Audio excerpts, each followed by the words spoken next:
So Kyle, you're a philosopher. You have your PhD to show, give us proof that you're a philosopher. So you're not a scientist. You don't I'm have not. you have a, I'm not even a philosopher of science. I should say that at the outset. okay. This is like a hobbyist interest. Yeah. But when you take something up as a hobby, I know you well enough to know that like you don't mess around. You dive in deep. That's true. And so this episode is going to be basically, this is your episode, and I'm going to tell you where I think you're wrong, or I'm going to ask you questions, and producer Elliot might do the same thing. But tell us why you are skeptical when you see science and religion mingled. Yeah, well, let me just disclaim at the beginning here, as I said, not a scientist, not a philosopher of science, not an expert in this field at all. And I'm well aware that everything we're going to talk about is enormously complicated. Mm-hmm. And I know that I'm skirting the surface of all of it. I'm going to maybe obliquely reference a difficulty here and there, and you're going to think, oh, that's not a big deal. He just solved it. Moving on, and any philosopher listening is going to be like, holy shit, what did he just well, I mean, I don't really, first of all, I don't really give a shit what the philosophers say. Second of all, good news for you, I'm a pastor, so I'm an expert at everything. Oh yes, we have a few episodes about that if you look back on I'm kidding. For those of you who are really pissed right now, I'm totally kidding. Yeah, and I may curse a few times in this one. Yeah, we'll have an E on this one for sure. Some of it annoys me. So why am I annoyed by this? There's a couple reasons, and I see it in both directions, as I was saying in the introduction. One of the things that annoys me the most, and this seems to be the more popular version of this that I'm seeing in recent years, so the last, 5 to 10 years, is that a lot of religious people, with, all sincerity as far as I can tell, think that some new discovery in science has confirmed or strengthened or informed their view of God somehow. And they get really zealous about that and really excited about that and worked up about that and kind of evangelical about it. And then a few years later, let's say that scientific insight is overturned and you never hear anything from them. Or it just kind of fizzles and it proves to be the fad that it was. And that seems to happen a lot, especially for some reason around quantum mechanics. People love quantum mechanics. I heard, so this happens on a very popular level, but I also heard a world-renowned, extraordinarily respected philosopher make an argument that rooted a central premise of the argument in a metaphor or an analogy between quantum mechanics and God's nature that I thought was just hopelessly flawed. So there are sophisticated versions of this too. That philosopher shall remain nameless, but it's a big deal. But more often than not, it's these popular level things. And I think it's because quantum mechanics particularly lends itself to mysterious weirdness. Yeah. Because nobody knows what the hell's going on there, right? There's all these theories about how you can make sense of it, and all of them have huge problems, and they're all super strange. No, it's not huge problems. They're all held together by love. All exactly, things. But that's such an easy move, right? So one of my good friends used to make fun of me for my love of the movie Interstellar. I don't know if you've seen this. Yep. And I'll defend that movie all day, but I understand one critique of it, which is that in the end, spoiler, love is the answer to everything, including science, kind of. And that is a very common view amongst a certain kind of religious person. And that annoys me because inevitably the people making those claims have no clue what they're talking about at all. And the experts in those fields don't think that those two things have anything to say to each other. Almost always. There are exceptions, and we can talk about some of the exceptions, but the vast majority of experts in both physics, for example, and I think theology, insofar as they're informed by they keep track of what the physicists are doing, don't think those things have much to do with each other. And in fact, I can't name a single serious physicist who would think that that quantum mechanics has anything at all to do with the nature of Jesus. Yeah. Well, so now, of course, a physicist won't feel like, oh, I'm getting really close now, and all of a sudden they'll have this discovery of what holds atoms and Right. particles together or whatever, and holy shit, I think it's the love of God. Right. Like Right. obviously that's Now- not going to happen. However, I think you can believe and not be deluded or stupid. You can believe it in dumb ways maybe, but I think you can believe in, like, I believe that God is love. That means that I believe that the ground of all being and what the origin of all life in the universe is love. Yeah. And it's like all of science is kind of like this, you can say perhaps it's explaining how that came to be, but you can still believe that the universe is held together by love. Yes, but I want to make the case, or defend the claim that when you believe that, as all humans must believe all sorts of things at the same time, you're believing them in fundamentally different ways. Yes. In ways that ought not to be. You ought not to make the attempt to make them consonant. Yeah, you can say what I just said as long as you say this isn't scientific. Yeah, exactly. Yeah, good. But a lot of people want it to be scientific, right? Yeah. And there are really well-known exceptions to the kind of thing I'm saying. So John Polkinghorne, for example, was a rare exception of someone who was a trained physicist and also a trained theologian, and thought there was a great deal of fruitful overlap. I'm not sure if he would take issue with the view I'm going to defend in this episode, but he might have. People like Francis Collins is like a very well-known example of a serious scientist, and then head of the Human Genome Project and all the other stuff that he went on to do, who very famously wrote a book about this, found God in his science in a significant way. And there's people like Teilhard de Chardin, who's a Jesuit priest and also a paleontologist, and speaks to a lot of what I just said is in a lot of Teilhard, and also Ilia Delio. I'm trying really hard to get her on the show while she still can. She's what is she? She's a scientist, a PhD in both science and theology. Right. So she has a fun voice. Yeah. I think there are voices that mix these two together and kind of have a very unique and striking view of reality. Yeah. And it's informed by both sides of their education. Yeah. That definitely happens. And I'm obviously not trying to discount all those people or anything like that, but I do think the temptation to take that kind of syncretism is what I'll call it later. The tendency to take that too far is just very tempting. Yep. And often the thing that happens with journalists a lot, especially in science journalism, also happens when people get a little overexcited about the two things that they're interested in coming together. And the thing that happens with journalists is you'll have a really sensational headline about some recent scientific discovery, and then if they're careful journalists, you won't find any justification or support for that headline in the body of the article, or the whole article will be sensationalist. And you ask the actual scientist who made the discovery, what do you think of this article about it, and they won't even recognize the discovery in the article. Sure. Right? Because you want to get clicks and you want to sell papers or whatever. So that same tendency happens when people get super excited about these two things I love being compatible with each other. So that's one thing that annoys me. In the other direction, a thing that has annoyed me for years, and this is a little older. I noticed this more when I was in college in the early 2000s, but I guess it's still around. And that is the kind of atheist types, new atheist types, who think that science has disproven religion, and that the conversation between them is important and everyone should be having it, and it comes out only one way, and that is that religious people are dumb or deluded. Right. That is also a very annoying mistake that ironically puts them closer together than I think they should be.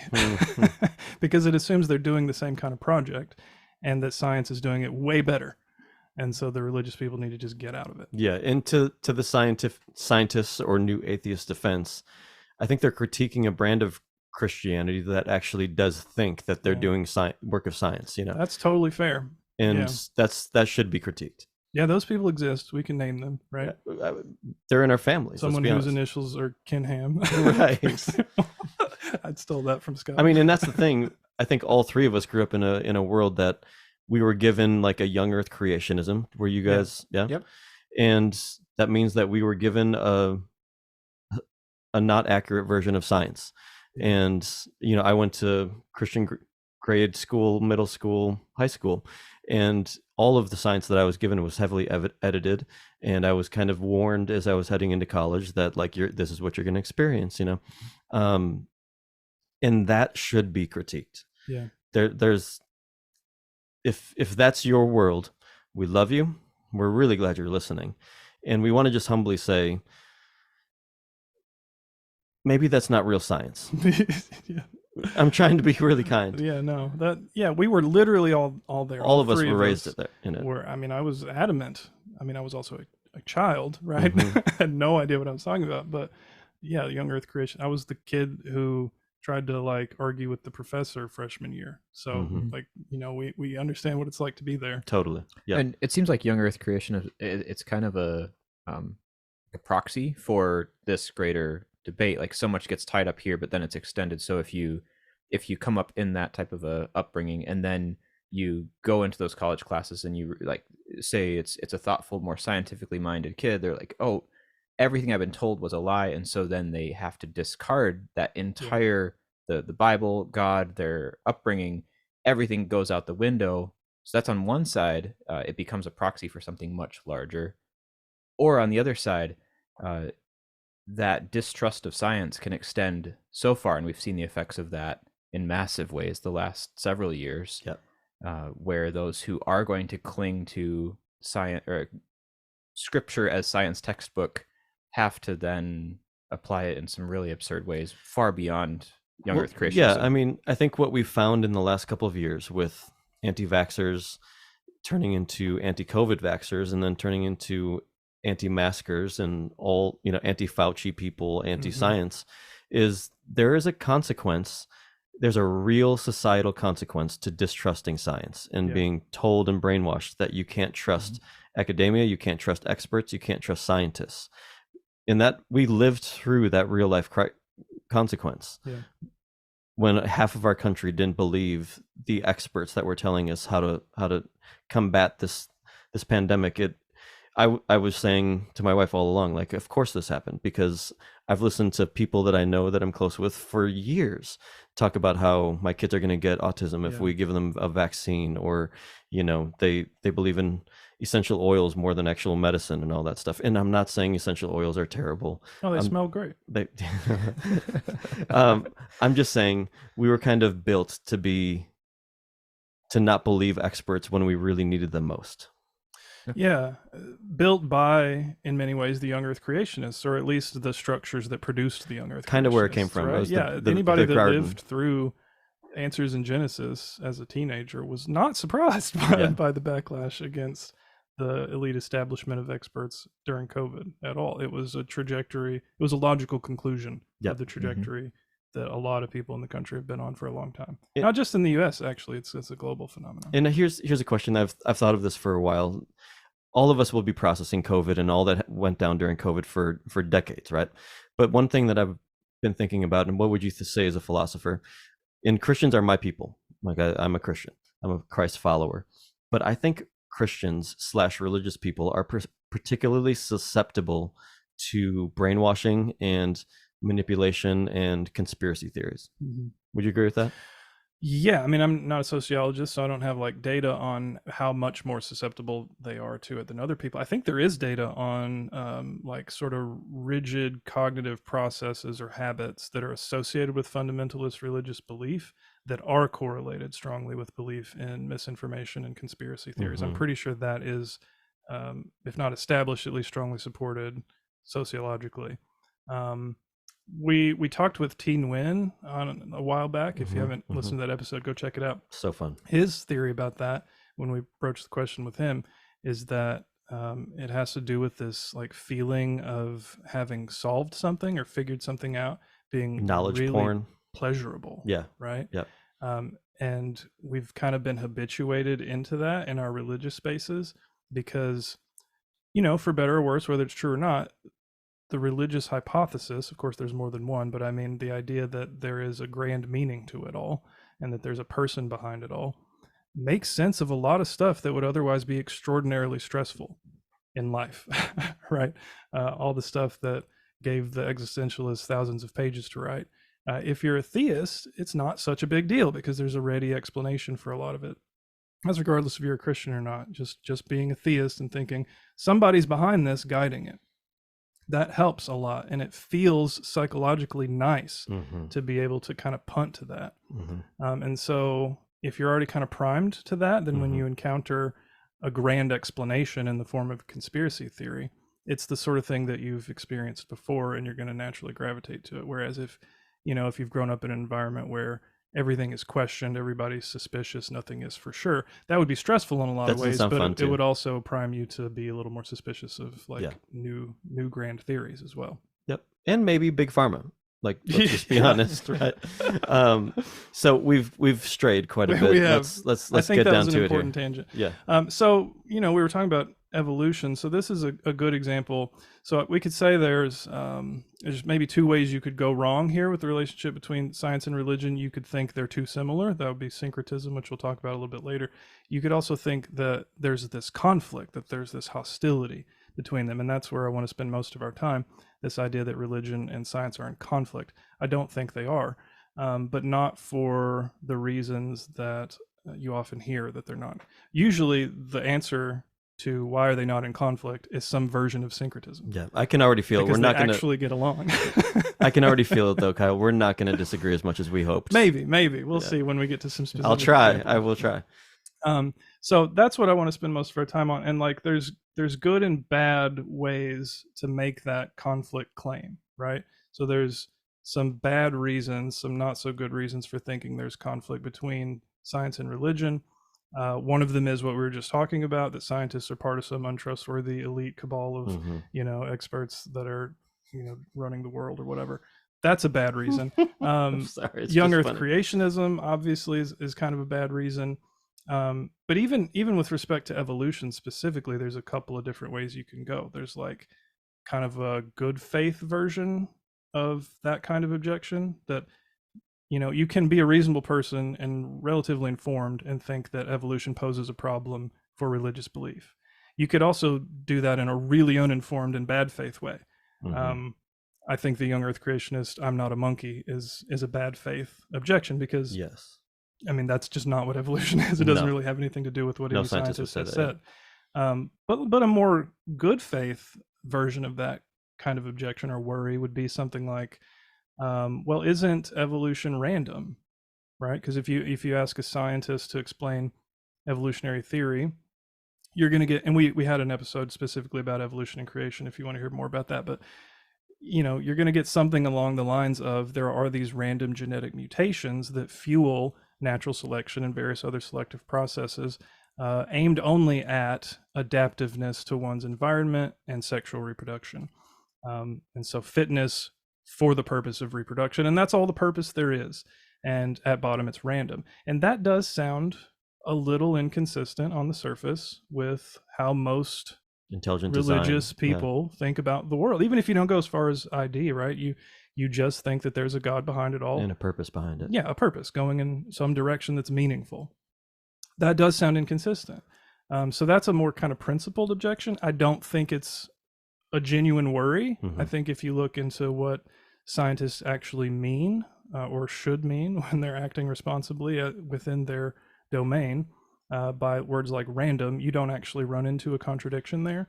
Random just means something like there's nothing within a single organism ensuring that it gets the adaptations or mutations that it needs to succeed in its environment. Yeah, it's not a foolproof pattern. No. And in fact, even though it might be a pattern.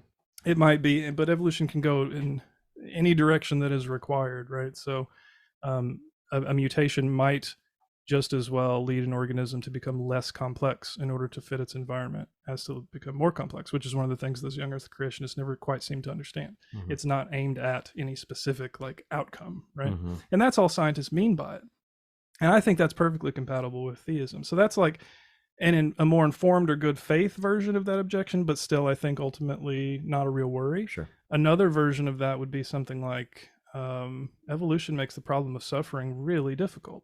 I mean, it's already really difficult. It makes it even more difficult, especially if you care at all about animals. But even if you don't, you think that, humans have been around for a couple 100,000 years, and 99.9% of that time was just abject suffering. That's difficult to square with Christianity. So I don't want to downplay that either, but I would say there that we're not talking about a conflict between science and religion. We're talking about a conflict between the fact of the world revealed by science and a particular theology, which says that God is good. And that's a real problem, but it's not a problem with science vis-a-vis religion. Yeah, we don't need to get into theodicy here. No, we'll have a whole separate episode on that eventually. So those are, bad ways of describing the conflict. Another bad way is what the new atheists do, which we already mentioned. I don't need to name those people, but you know who they are. So that's kind of mostly from the religious side. I would put the new atheists on the religious side, actually, because I think they're doing a very religious thing. From the science side, some not so good reasons for thinking there's a conflict. Here I would name people like Neil deGrasse Tyson, who just it's interesting. He seems like such a nice guy. I know. I'm sure. I can't tell if you're being sarcastic. No, I'm being serious. Okay. Yeah, because he seems a funny like guy. Just the most pretentious. I couldn't be in a room with. Yeah, I don't know. Maybe he is a nice guy in person. I've tried to watch Cosmos, the reboot, several times, and every time I forget how bad it is, and I want to bang my head against the wall 20 minutes in. But like he wholesale subscribes, not just him. There's a whole cadre of people like this, to this view that science saved us from the dark ages of religion. Like literally the first episode of the Cosmos reboot is all about this.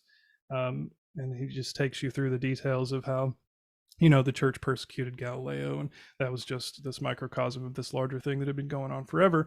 And the church has resisted and persecuted scientific heroes at every turn, basically just trying to, claw them back from these discoveries, ignoring completely that many of those people were devout religious people themselves. Yes. And that there's larger contextual histories here, and that there's no such thing as a dark ages. This is a very common and pervasive view about the conflict of science and religion. For such a smart person, it's not a smart argument. And it almost always comes from really smart people in their domain who are stepping outside their domain. Yeah. I'm going to reference a paleontologist named Stephen J. Gould here in a little bit. He wrote a book about this that I'm going to recommend, and in it he uses this myth that I wonder if it still exists. I was familiar with it, so it must have existed when I was a kid. And it's this idea that a lot of people in his generation seem to grow up with, which was that until Columbus, most people thought the world was flat. That you've heard of this, I would assume, right? Was this a myth that was around when you were a kid? Sure. Yeah. So I wonder how common that still is. Hopefully not very, but it was at one point not very long ago extraordinarily common, and it just plays into this whole warfare motif between science and religion, right? Because you had this intrepid discoverer who goes out and like disproves this thing rooted in religious ignorance in the dark ages, that the world was flat. Of course that's false, right? Like Aristotle had numerous arguments for the spherical shape of the earth, and like it was demonstrated many times way before Christianity that the world was, and like no one believed otherwise. That's the thing. And so like you have myths like this that arise apparently just for the purpose of solidifying this view that science and religion are in conflict. Yeah, and that's so interesting because there's been a new rise of flat earthers, and most of them seem, I could be wrong, but most of the flat earthers that I've heard of are fundamentalist Christians. And that's concerning. It is concerning, and I just don't know where and why that came from. In our modern era, how could I just don't understand that. I'm sure the answer is some version of the internet. Yeah, it's the same thing of why we don't believe in, why we think Fauci is out to get us and all that stuff. It's just, it confuses me. It's sad. I remember when I was in college, I had a classmate who was just kind of goofy and funny, and somehow flat earth, people came up. There was a flat earth society at the time, but it wasn't as popular. At Marquette? No, this was at my undergrad, and he was pretending to be a flat earther. And I was like, give me some proof, man. And he pulls out a quarter from his pocket and sets it up on its edge and flicks it, and it spins real fast. And of course, a quarter spinning real fast looks like a sphere. And he was like, yeah. But that was in, when was that? And he was joking, of course, but that was in maybe 2006, something like that. An argument of that quality in 2015, say, can gain thousands of people, maybe even more than that, seriously taking it seriously on the internet in a way that couldn't have happened even in 2006. Have you heard of Birds Aren't Real? Yeah. It's just like that. It's a prime example of that sort of thing. Yeah, because whatever. We don't have to talk No. anymore about that. So that's, that's a version from the perspective of science, a bad version of this view that they're in conflict. There's also, better versions of it from that side too that we can talk about if you wanted. There are responsible, careful scientists who think that science has, at least the consensus of scientists has settled on some things that would be very difficult to square with any extant religious view of the world. And you could be a principled practicing scientist and believe something like that. Again, I would think it would be a mistake and a little overblown, but it's possible. Too big of a jump, but possible. Yeah. There's also the view that, and this is the last thing I'll say about this, that science somehow entails that religion is false because science is naturalistic. And that word naturalistic does all the work there. And this is something, this is the place when I warned you at the beginning of the episode that I was going to say something and it was going to sound simple, and then a lot of people were going to get pissed if they knew anything about what I was talking about. This is that. There's a whole literature on naturalism and what it might mean, methodological versus metaphysical naturalism, that sort of thing.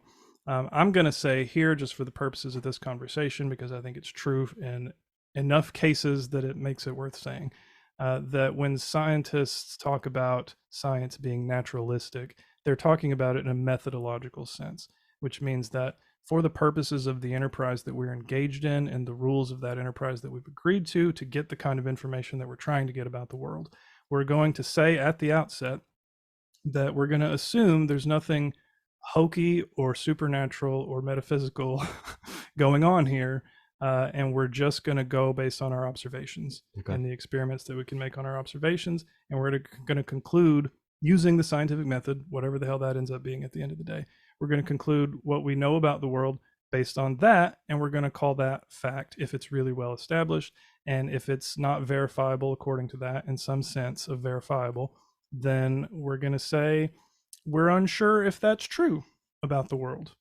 And that is naturalism. We can call it naturalism, but it's not equivalent to the claim that the natural world is all there is. So that would be kind of metaphysical naturalism with a capital N. And that would entail atheism, right? Unless you think, unless you're a pantheist, I guess. But if you're a classical theist and you think God has made the world and is bigger than it, then that kind of naturalism would entail atheism. But those are different claims. They're obviously different claims that, we're trying to settle this kind of question under these particular constraints in this context is different from saying whatever we find out from that method has got to be all there is. And there are lots of scientists who will speak loosely or very intentionally take that too far. And I think that's a mistake as well. Yeah. I mean, as you're talking about the naturalist stuff, that makes sense that a scientist would have to do that, would have to make a conscious decision to say, everything that we find is going to be evidence-based, not something going on. And evidence means a very specific thing in this context. Yeah. However, there are scientists who, in the act of that project, giving their life to it, became believers in a higher power or God or whatever. And they were giants in their field. Like Alan Sandage is one who was a really, really influential astronomer who, I just looked it up because I studied him a little bit for some sermons that I did, which is going to annoy the crap out of you. But it says he published the first reliable measurement of the universe's expansion rate. Like he's a big deal. And he basically just said the deeper I dug, the more complex things got and the more related things got. And it made most sense to him at that point to just believe in God, in a God. And I think he then went to Christianity. But that's fascinating to me that there's people like that as well. Scientists who in the act of their field and being experts in their field, they're like, I think I need to believe in God now. Yeah, it's a similar thing that happened with I don't know if Francis Collins was a kind of conversion, but I think it was something like that. It was, through research that he came to see the enormous complexity and maybe design and in the universe. And that just made more sense of the whole thing than being an atheist did. So yeah, I can kind of respect that. It really depends on what is then done with the two domains. Because, do you lean then too far into trying to make predictions about one from the other? I would hope not. That would be a mistake. Other people, like very famously Georges Lemaitre, was a Jesuit priest who was one of the first to solve Einstein's equations and predict the expansion of the universe and the existence of black holes, I'm pretty sure. And this was before Einstein could accept that sort of thing, but has since been confirmed. I mean, and that's, coming from a place of deep religious conviction, practicing priest. So yeah, there's many, many examples of that sort of thing.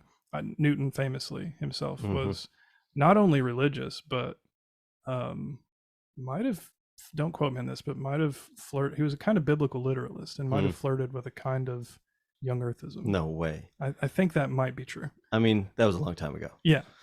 Can we pause just to say, this bourbon tastes like scotch? Can I have some more, actually? No, it's gone. Sorry. Oh my God, is it really gone? Yeah, sorry. Jerks. Blame Jake. Okay.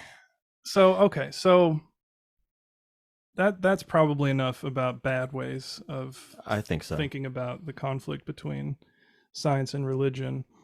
A better way, I think, is what has been called non-overlapping magisteria, NOMA for short, by a paleontologist named Stephen Jay Gould.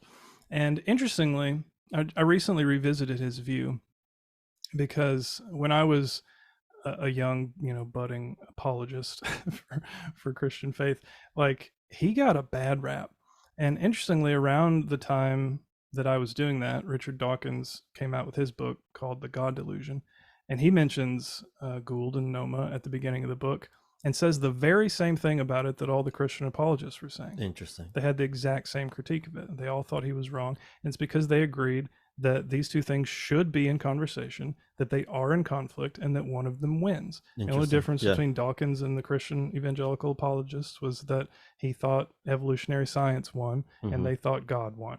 But there's a real conflict, and one eventually has to bow to the other.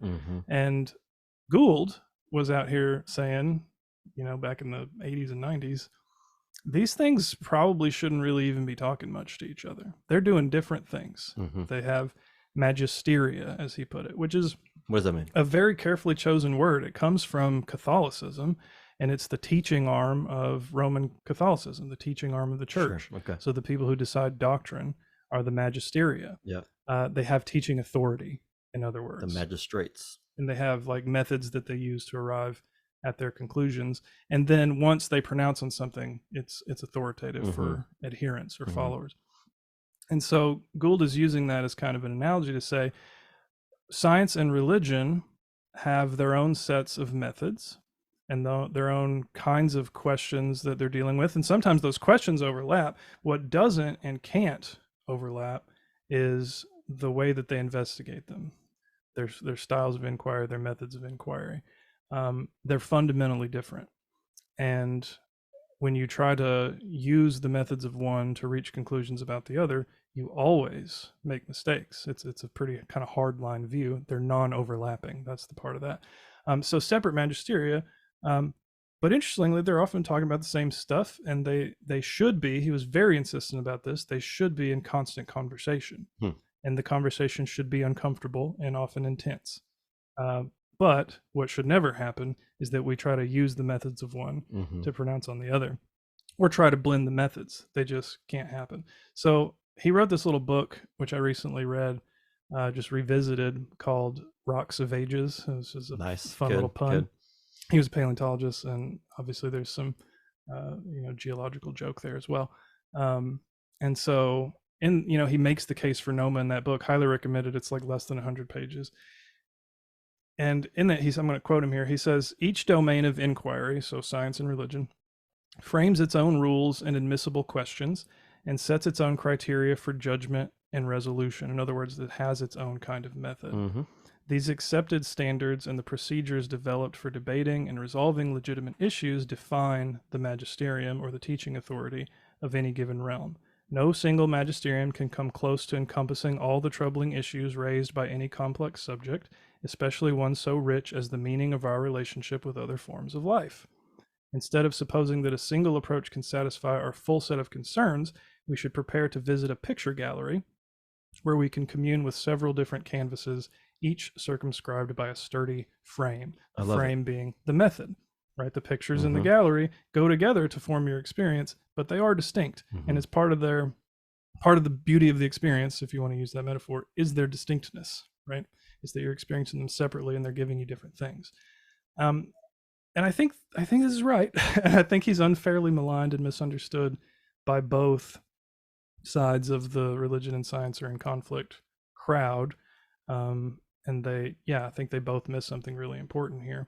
And it's really just, he admits this explicitly in this book, it's an extension of this very famous distinction in philosophy called the is-ought distinction. This is another place where anybody philosophically informed is like, oh, what's he going to say? Where's he going to come down on this? And Gould knows that this is controversial, but I think he has a very long footnote where he's like, but it's right enough, isn't it, guys? Like, don't we mostly agree about this? Like, it comes from Hume, basically, who said you can't derive an ought claim, something should be the case, from an is claim, something is the case. So if I'm an evolutionary biologist and I look into the history of human evolution or animal evolution in general, and I say, look at how all these things adapted to have these violent tendencies, survival of the fittest kind of thing. Nature is red in tooth and claws, they said back in the day. And then I want to extrapolate from that some claim about human morality. That's a mistake. I can't, because the domain of science is limited to description, and it cannot talk about prescription, which is how something should be or ought to be. From the other direction, lots of moral philosophers have made the similar point that, looking at nature is not really, even if it's a very careful and rigorous look, it's not really going to tell you anything about morality. It's just not suited for that. It's doing a different kind of job. So Gould at one point gives examples of questions, that he thinks these should fall in the domain of religion. Are we worth more than bugs because we've evolved a more complex neurology?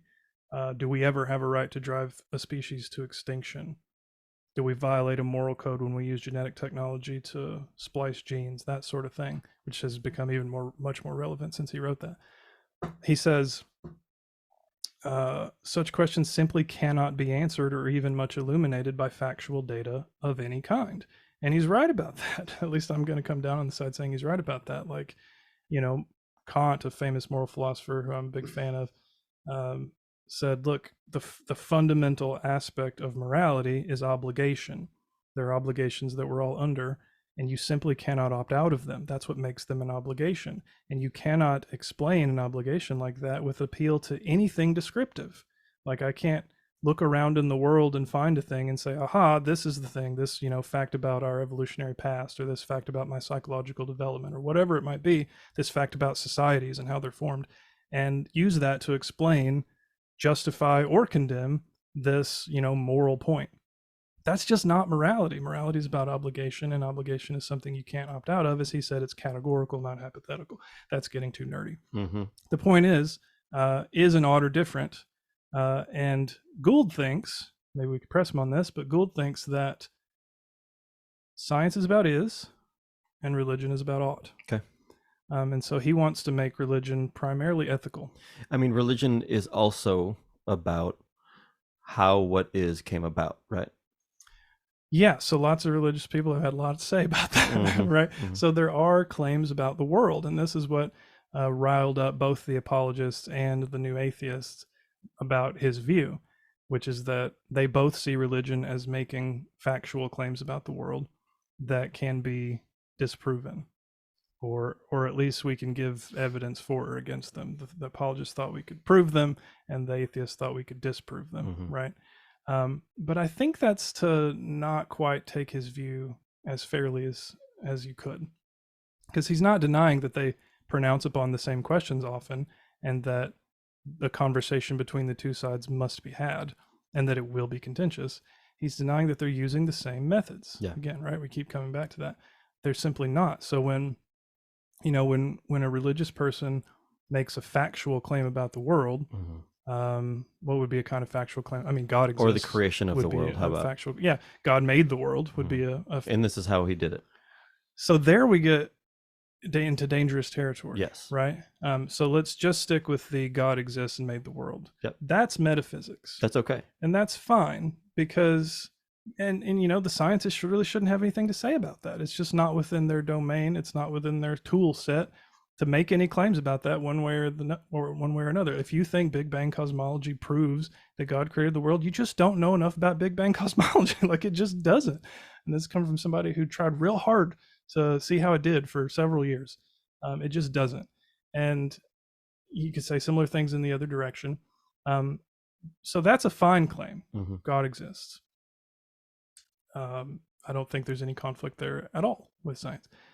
God did this very specific developmental thing begins to get a little different. Yes. Right? Because that does become testable. If you want to say this is something that Gould would have been really annoyed by, one of the things he was famous for was his theory. He tried to figure out why we can tell there have been many like mass extinction events just from the fossil record in the history of evolution, and then several like explosive development events where a lot of new forms came into being all at once, like within a few million years, but like super fast on evolutionary timescales. Mm-hmm. And so one of the things he researched and formulated theories about was what could explain that biologically speaking. And it's so easy as a theist to look at that and say, well, God reached in and created some new organisms. That's a violation of Noma. Yep. Because you're using the kind of methods of theology to make a conclusion about this very specific kind of question for which we already have a method for figuring out that question. Yeah. And the same thing could go in the other direction. I'm smiling because I'll bet when you said, we had mass extinction events, and then all of a sudden a bunch of life burst into being in really quick, quickly. And I'll bet a bunch of people who were maybe still stuck in a little bit of young Earth creation were like, yes. And then all of a sudden you said, there's a window over the course of a few million years, and you're like, oh. A lot of us, maybe this happened to you, we had kind of a slower trajectory out of young Earth creationism. Mm-hmm. It wasn't straight into theistic evolution or whatever from that. It was, I believe in microevolution. Yes. Then I believe in macroevolution. Yeah. Or we were old Earth creationists for a while. Yeah. Some of us really liked Hugh Ross for a while, who very explicitly makes that kind of claim. Like, we can falsify this kind of scientific creationism, and like one of the things that it states is that those bursts in growth are due to direct creative acts by God. So we were all tempted by that for a little while. It's a journey. Yeah. So I think Gould is right, is basically what that comes down to. And it sounds right to me. I'm fine to defend his view against it. And he makes the claim, I think he's right about this, that he's defending what was at the time maybe unpopular to the loudest voices, but has been the majority opinion of experts in both domains for like ever, since there's been science, right?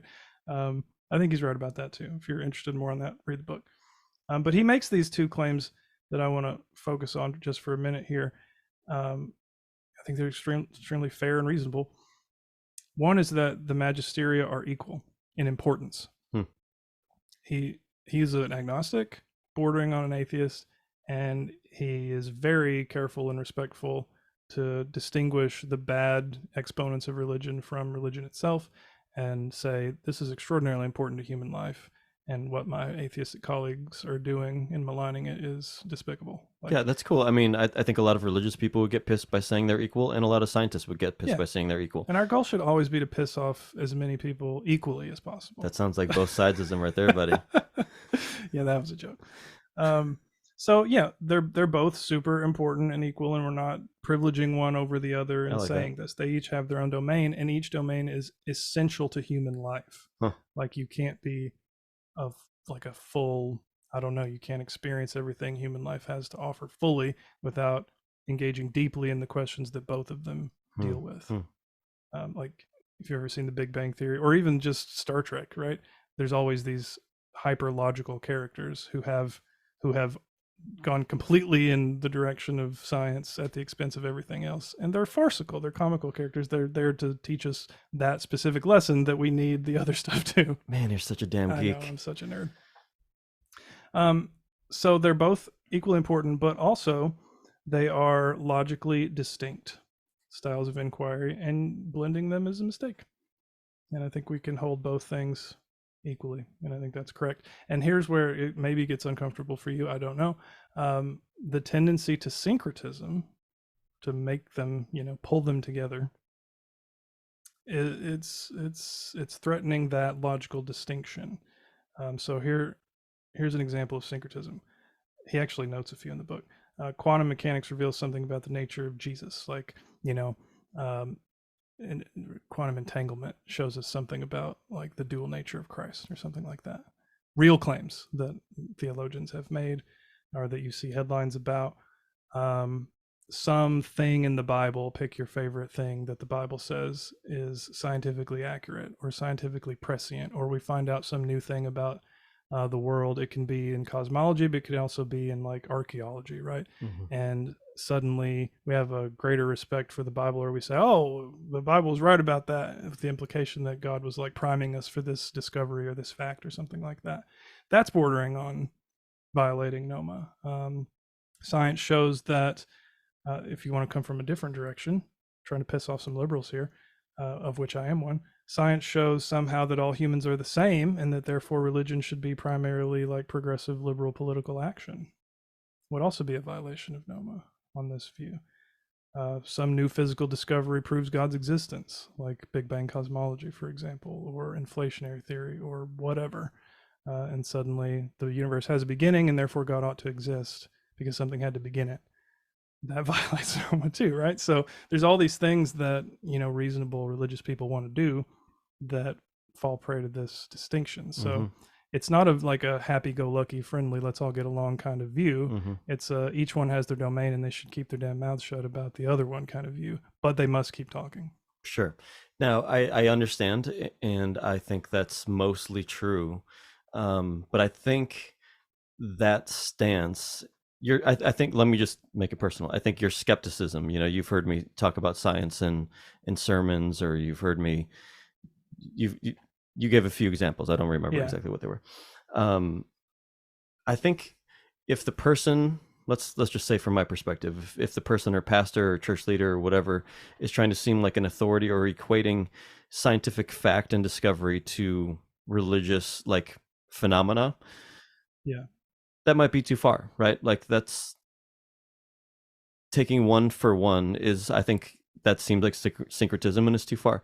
But looking at the origin and nature of the universe and how things work and operate, and if you see or sense that like this seems consistent with what I know from the scriptures about the nature of God, and what Christ, the life of Christ is like, and what we're called to, and what that I believe that God is love, and that created the world in love, and all of it is heading towards somewhere good. If you see something within science that kind of says, that hints at that, I think that's fun. And it doesn't have to be syncretism, because we don't have to turn it into religious discovery now. My thought about that is that if you're in a very self-aware way using science to hint at that yourself, I'm okay, I think, with that. I wouldn't do it, but I think I'm okay with it. But if you're saying that science is hinting at it, that's a different thing. No, I'm saying nature is hinting at it, not science. Yeah, but you know about nature through science. Yeah, sure. Right? So I think that is a violation. Well, so, for example, when we get all these new Webb telescope pictures out, they're incredible. I think that next Sunday I put them up on the large screen, and we like prayed our way through them and kind of worshipped our way through them in many ways, right? Yeah. And that's just because the new discoveries, the 7 light years of all this stuff just is mind-blowing. And I believe my God, it like actually had a part of that that process, and is holding all that together. I mean, the scriptures say that like Christ holds all things together. The Hebrews, it says in the power of his word, and Colossians it says that Christ holds all things together in himself.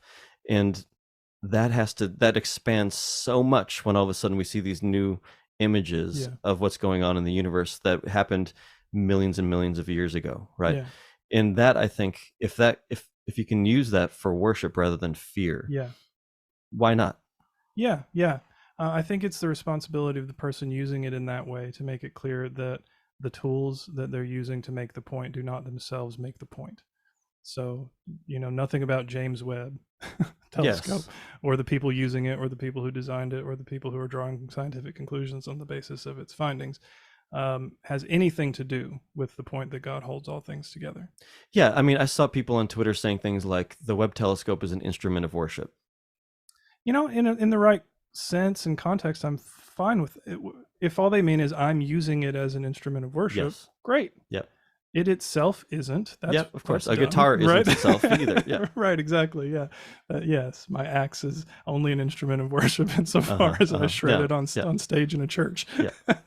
Like, yeah. So, yeah, where my hackles go up is when we fail to make the distinction between the thing itself and the use of the thing to make a thoroughly religious point. Mm-hmm. There isn't anything scientific about that point. If you want to say, and another worry about this, which is consonant with Noma, but honestly, it's consonant with a certain kind of more reticent, I don't know, religiosity. Like I've heard Reformed theologians make this kind of point. Like they tend to be a little, Reformed theology in general tends to be a little suspicious of new arguments for God's existence, especially ones that are related to science, because they think it's too shaky of a foundation to like base your belief in God, because science changes, right? And so they're not happy with that. So what happens if I've come out and said, you know, this new scientific discovery or this new scientific tool has supported this religious doctrine, and then 10 or 50 or 100 years later that scientific discovery is overturned and its opposite is now in vogue? Does that like undermine my theological view? If so, that's a concern. So like you don't even have to be a proponent of Noma to be a little suspicious of uses of science in that way. Yeah, no, I can completely say basing your religious understandings off of scientific understanding is a bad practice. Like that's and I guess going way too far. The nerdy part of me is also just it annoys me because the science is almost never accurate. Right? Now when it's James Webb, that's fine because we can all look at the pictures. It's just a tool that helps us to see what we can't see with our naked eye. And what we can see with our naked eye is already extraordinary, right? So I'm fine with that, but like almost every use of science, especially like recent scientific discoveries that only a handful of people in the world actually understand, that are used for religious purposes, even if they're making a kind of vague or relatively innocuous religious point, the person speaking just doesn't know what they're talking about. No, yeah. And if you ask the scientist, do you agree with this use of your view? They'll be like, what? That should give us pause, right? Yeah. Yeah, no, I mean, and again, there's a difference between just reading the data that the scientists discovered and saying, oh my goodness, that's incredible. What does it say about our God? That's one thing. And then trying to interpret that data in some way, shape, or form, or trying to pretend that I understand it and how it came about. Those are two different things. Good. Okay. Well, maybe we didn't disagree as much as I'd hoped we would. Yeah, sorry. Damn it.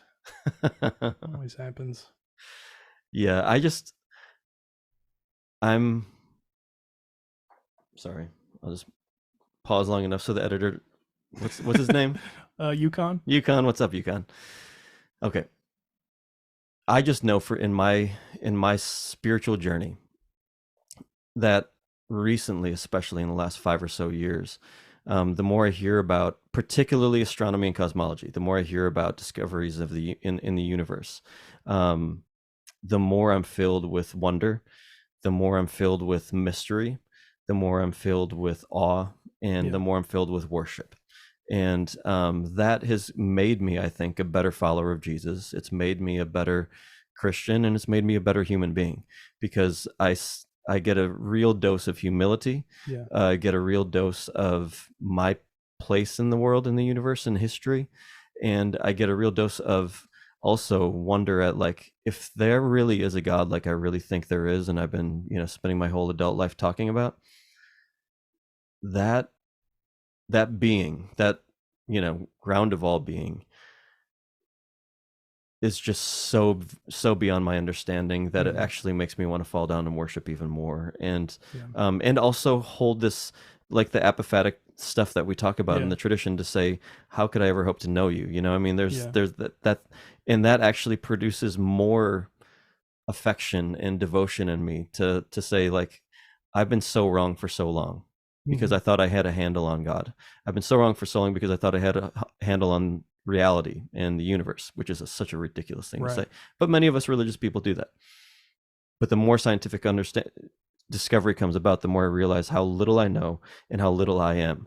But I still believe that there's a God who holds it all, who originated it all, and who will redeem it all. And I don't think those things are intention. I think that is, we can say yes and amen to both if we're very careful. Yeah, agreed. Yeah, I'm fully on board with that. I'm totally fine saying, and I wholeheartedly believe that God uses nature in various ways and uses, the investigations of careful people who disagree with you in various ways to humble you and to, just like highlight how much you're not God. And I think that serves a very useful religious function, and I don't see any conflict there either. And Gould would agree. You're living an impoverished human life if you're not experiencing that kind of thing, whether you're a theist or not.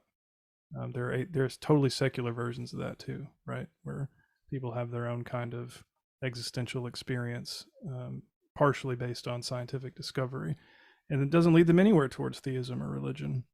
But nonetheless, there's something deeply human about recognizing just how small you are in this whole thing, but how meaningful your life is in spite of or because of that. Yeah. And I think going back to the beginning of our conversation, the bad arguments against, other science or religion, and then coming back to this point where, like, how about we just agree to, whether it's in our spiritual journey or in a yearning for scientific understanding, we just hold both things with humility. And know how much we know and know how much we don't know, and try not to cross-pollinate too much, and try to let those two things live separately, and also when they intermingle, praise the Lord, great. But let's hold humility, like we've talked about recently on this podcast as well, and not pretend we know what we don't know.